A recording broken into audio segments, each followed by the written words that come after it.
বিয়েটা আমি ভালোবেসেই করেছিলাম। ভেবেছিলাম তার মতো ভালো আমাকে হয়তো আর কেউ বাসতে পারবে না। সব কিছু ত্যাগ করতে প্রস্তুত ছিলাম তার জন্য, করেও ফেলেছিলাম। সব কিছু ছেড়ে ছুটে চলে এসেও ছিলাম তার কাছে।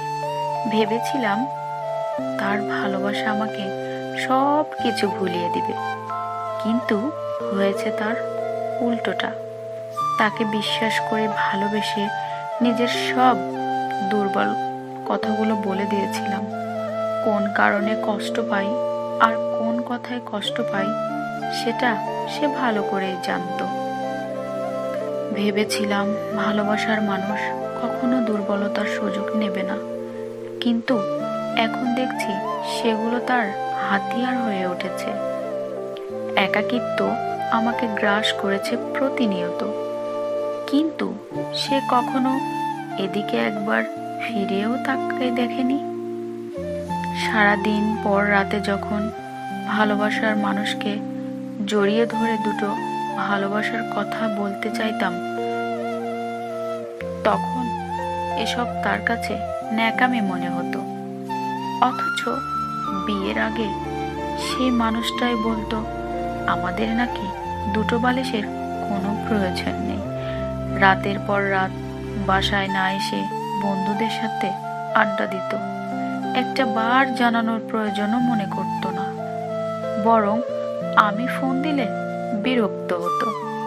অথচ এই মানুষটাই বিয়ের আগে আমাকে বলতো আমাকে ছাড়া নাকি সে এক মুহূর্ত থাকতে পারবে না।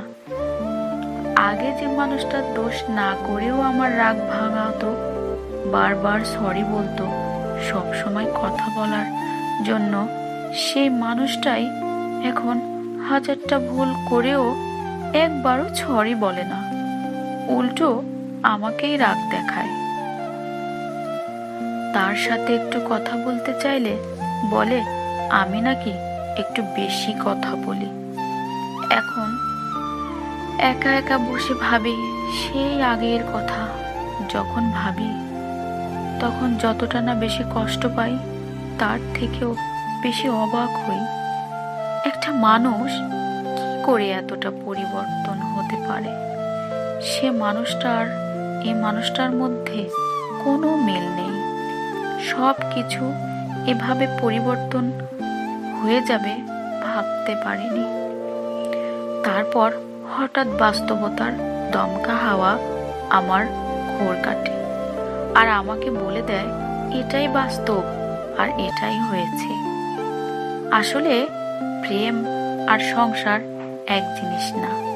প্রেমিক হিসেবে একটি ছেলের আসল রূপ তুমি কখনোই ধরতে পারবে না। কখন ধরতে পারবে জানো? যখন সেই ছেলেটি তোমার সামনে স্বামী হিসেবে দাঁড়াবে। কারণ একজন প্রেমিক তার প্রেমিকার সামনে সব সময় নিজেকে সেরা পার্টনার হিসেবে প্রমাণ করার চেষ্টা করে, কিন্তু একজন স্বামী তার বউয়ের সামনে এই চেষ্টাটা কমই করে। যেটা করে সেটা তার আসল রূপ। সবকিছু থেকে এটা খুব ভালোভাবে বুঝতে পারলাম বিয়ে করার ক্ষেত্রে, যেটা কিনা জীবনের সবচেয়ে বড় সিদ্ধান্ত, সেই সিদ্ধান্ত ভেবে চিন্তেই নেওয়া উচিত। প্রেমের নেশায় পাগল হয়ে যারা বিয়ে করেছে তাদের মধ্যে বেশিরভাগই পরে এসে পস্তায়, হাতে গোনা 2-1 জন ছাড়া। তাই কোনো সিদ্ধান্ত নেয়ার আগে চোখ থেকে রঙিন চশমাটা খুলে নেওয়াই উচিত। কারণ আজকের এই সিদ্ধান্ত আমাদের ভবিষ্যৎ নির্ধারণ করে দেয়।